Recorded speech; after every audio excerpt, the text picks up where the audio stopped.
I've built a TARDIS model and broke the process down into several videos.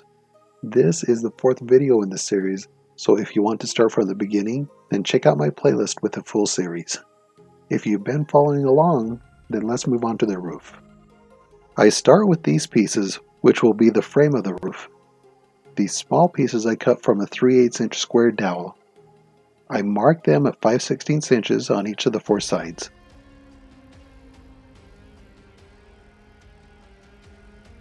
Then using a handsaw I cut the pieces, a little bit at a time on each side to make sure I cut it straight.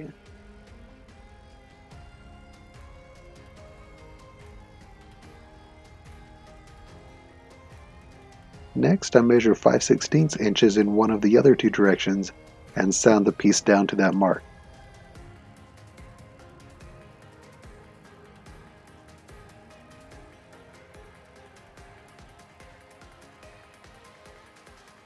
When finished sanding this side, its final dimensions are 5/16 inches by 5/16 inches by 3/8 inches.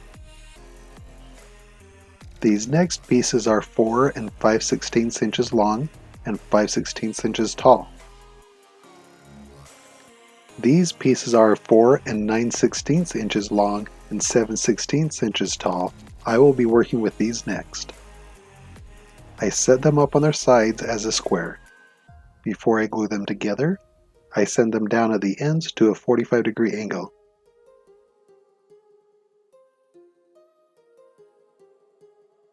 Once I sand all of these pieces so that they fit together, I glue them. Before the glue dries, I use the grid on my workpad to help me get the corners square. After this part of the frame dries, I will use it to help me make the roof. The roof is made from 4 triangle pieces. To make these pieces, I cut out a larger piece of wood that is 2 and 5/16 inches tall and about 11 inches long. The triangles need to end up around 4 and 9/16 inches along the long side and around 3 1/4 inches along each of the other two sides. To make the pieces, I use my square to mark a line 45 degrees from one side. Then from the other side, I mark another line at 45 degrees to make the first triangle.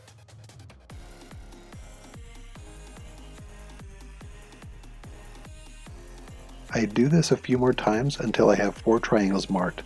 Then I cut them out. The triangles for the roof are supposed to be angled. To get the angle I need, I'll use a square frame that I've already made to hold the pieces in place as the glue dries. Because the roof is angled, the triangles need to be slightly less than 90 degrees at that point. So to get them to fit, I will need to sand them down a bit on 2 of the edges. I do this by setting 2 of the triangles in place and seeing where I need to sand them down.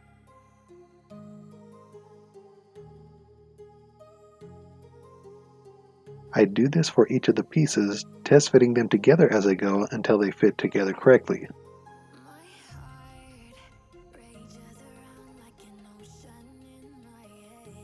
Once they fit good, I need to temporarily glue them together.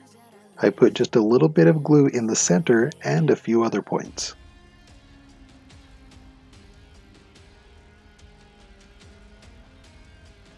After this glue dries, I pick it up and look at the other side to make sure the peak looks good and the triangles are positioned correctly.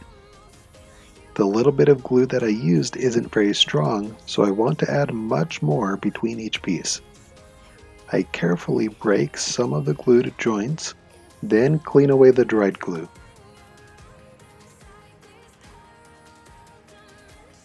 Now I can glue these pieces back together with more glue. The parts that are still holding together will hold strong enough to maintain their shape until this glue dries. When this seam sets, I break apart the other temporary joints and do the same.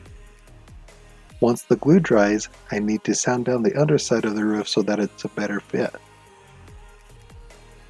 I sand it down until it's about flat. Then I check to make sure that it sits flat on the frame. If needed, you can also sand on the frame to be flat and level also.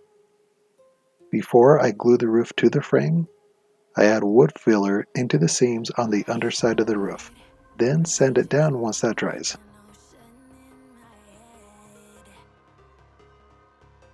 Now let's construct the other parts of the frame.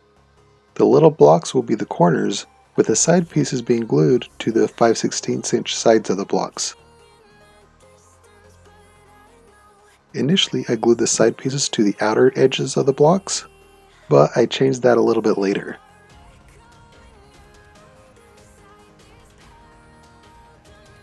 I found that it works better to line them up and glue them to the centers of the blocks. You can see that I also marked the middles of the blocks. This helped me to get them lined up with the side pieces, but the middle marks also served another purpose. The other part of the frame fits within these marks,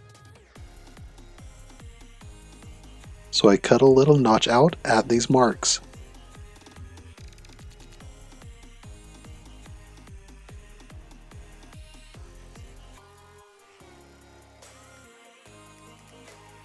I test fit the frame onto the lower parts of the TARDIS. I need to attach these together, but I don't glue them together because I want to be able to take them apart. Using a 1/16 inch drill bit, I drill a hole through each of the four corner blocks and into the lower pillars. I use a 1 inch long 16 gauge wire to hold them together.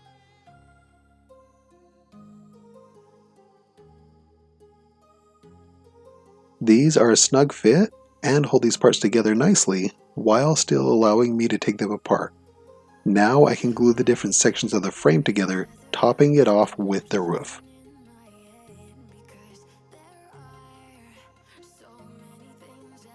Well, that's it for this video. In my next video, I'll be making the light that goes on the very top of the roof.